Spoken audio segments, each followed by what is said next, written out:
to write an essay for school. It's about the same old question. What do you want to be when you grow up? I hate this question. No, I don't hate it because I want to stay a kid forever. I hate it because I don't want to make a choice. I love to draw, but I also like to make things. I write stories, but I could also be sort of a math geek. And let's not forget, my secret life ambition to be the next American Idol. Today, we are constantly being told to consider what we want our life passion to be. Luckily, my parents tell me I can be whatever I want. But what if I want it all? Many people don't know this, but Leonardo da Vinci was a man who did it all. Leonardo was a painter, sculptor, musician, mathematician, engineer, inventor, writer, and many other things. Leonardo is widely considered to be the most diversely talented person to ever live, and is of crucial importance, society yesterday, today, and tomorrow. Today, we'll take a look at Leonardo da Vinci's life. Next, we'll take a look at his most important life works. Lastly, we'll take a look at his implications on our world, yesterday and today. Leonardo was born April 15, 1452, in the Tuscan hills of Vinci.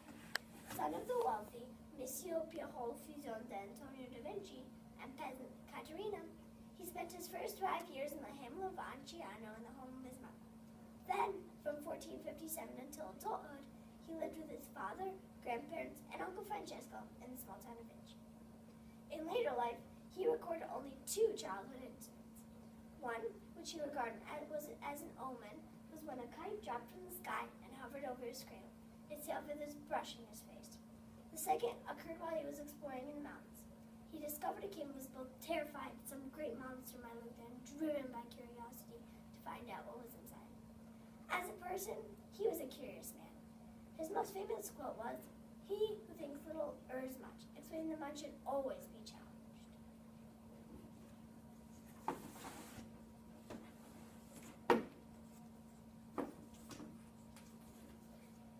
Now that we know a little bit about Leonardo's life, let's take a look at what he did once he was all grown up.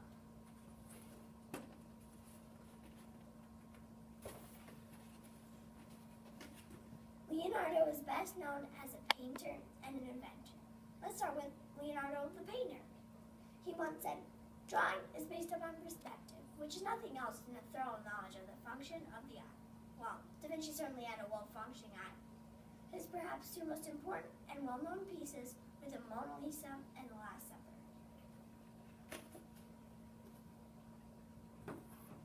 Painted in the 1490s, the Last Supper depicts the last meal shared by Jesus with his disciples. Da Vinci was said to have painted without stopping to eat for 3 or 4 days at a time.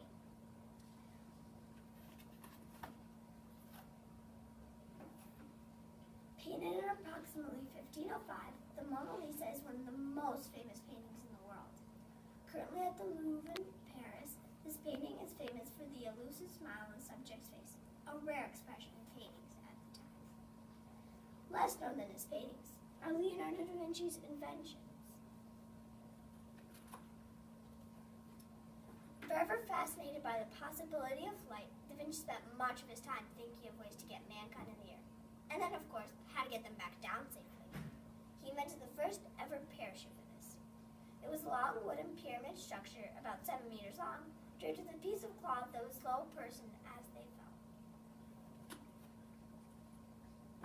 The city of Venice, slowly immersed in sea, was under the threat of invasion by the Turks in the late 1400s.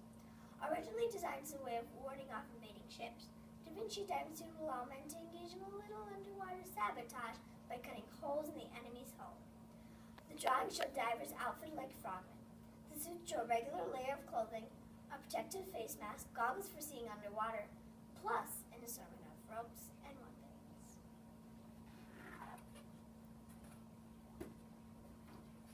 Though it does not have any seats, Da Vinci's self-propelled cart can be looked at as history's first car.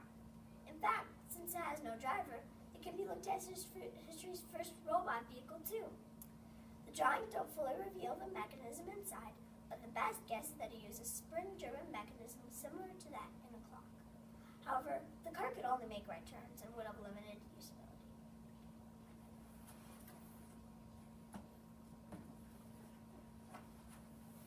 As you can see, Leonardo da Vinci got to be both inventor and painter, among many other things.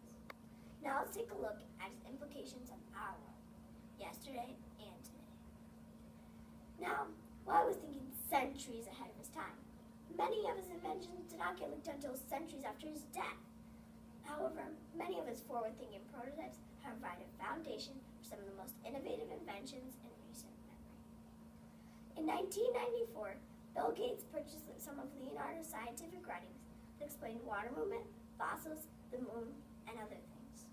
In fact, most of Leonardo's inventions and ideas have been manufactured with modern technology, and over 50% have actually worked once manufactured. Leonardo is impactful because he pushed the limits of every area he showed interest in.